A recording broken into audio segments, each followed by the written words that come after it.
Right, dude. So we were talking about why it's impossible to get MLR rugby growing in North America. What do you think? I think just there's no club division. There's no sort of grassroots league to just sort of channel the support through. I think that I saw an article that in the MRL games they charge $10 a game, and they're just not attracting supporters. So that's obviously quite reasonably priced for that league, and also it's just not televised through the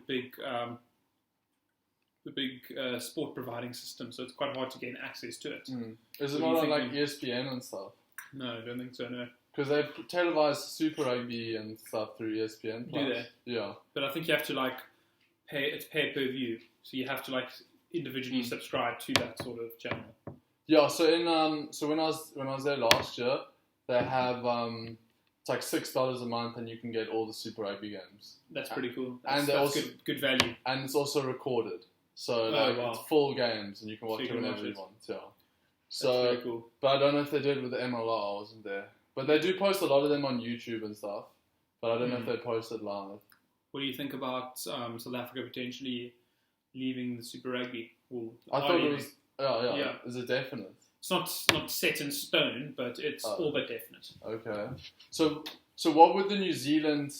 They want 8 to 10 teams in New Zealand and France. So it would be the 5 New Zealand sides. Yeah. So Chiefs, Highlanders, Blues, Hurricanes, Crusaders. Yeah. And 3 Aussie sides. Yeah. So more than likely the Brumbies, the Reds, and probably the Tars. Oh, yeah. Yeah, I don't. It just doesn't. Hate the Tars. Hate the Tars as well. And then between the Force and the Rebels, they split the players. But I would prefer the Rebels in over the Tars. But the only issue is that in Melbourne, rugby union's very small. So none of the schools play rugby union or clubs play rugby union. So there's a minimal support system, but they do have quite a lot of money, the Rebels, compared to the other Aussie sides. And then there's meant to be one Pacific Islanders team, which I think is pretty cool. What about the Hawaii team? Do you think they'll also join that?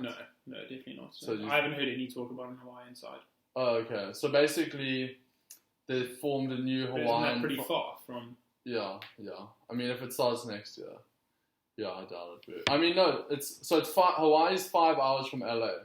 So it's actually not too far. 5 hours towards New Zealand. So it's actually not too far. It's I don't know. But that's still quite far in terms of, I think they're trying to eradicate the travel costs. Yeah, maybe it is then. I mean, maybe the Hawaii. But the thing is, they want to do is have a Hawaiian team that plays. It's sometimes based in South Auckland, basically. So then sometimes they play in Hawaii, sometimes they play in New Zealand. So anyway, South Africa. I hope we go to. I don't want to join the Pro 14. So what's going to happen then? What's the obviously, so Bulls, Stormers, Sharks, and Lions. I reckon it'd be nice if we got to play against the English and the French teams, but I just feel like they got a nice rivalry, you know. I think it's quite simple. Ditch the Lions, form the Cats again between the Bulls and the Lions. They're so close to one another. No, but the Cats is the Cheetahs and the Lions. Sorry, you're right. But form a... What do you call it? A conglomerate, I don't know, the Hyenas. That's a good one, actually. Call it the Hyenas. Yeah. And then just take 3 sides abroad. Because, I mean, we're going to have super strong sides. Hopefully all our Springboks will want to play for those sides. Yeah. And do you think we're competitive? Do you think our salary is competitive with the kind of the Welsh and the Irish and teams? No, I don't think it will be, but I think with the introduction of this tournament, it can be. Yeah. Well, not necessarily competitive, but it can be significantly more than it currently is. Yeah. The Kings should get dropped from the Pro 14. Yeah. South Africa should eradicate a couple of professional sides. We've got so many professional rugby players in the country, and so sorry, it's bad because SARU, the South African Rugby Union, funds these unions. So that's where the big unions lose out on cash. Oh, so you think it will be good? So the opposite of economies of scale. Yes, we don't have enough resources to fund. There's no point in funding these small sides. Yeah. They're not producing players. It's sad. It's tradition gone. They can play semi-professional rugby. Yeah.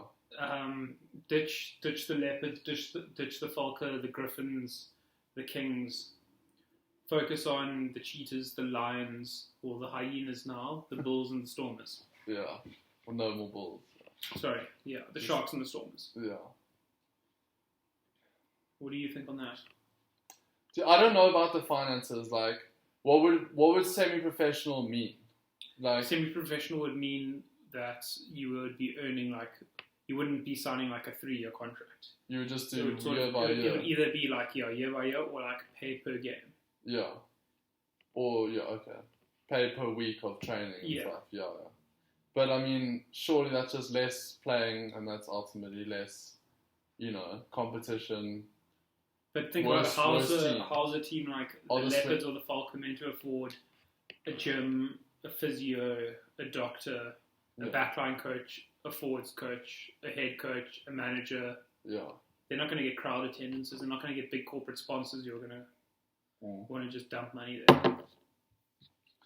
Yeah, I mean, if it's decent salaries, hopefully it'll keep people wanting to play still.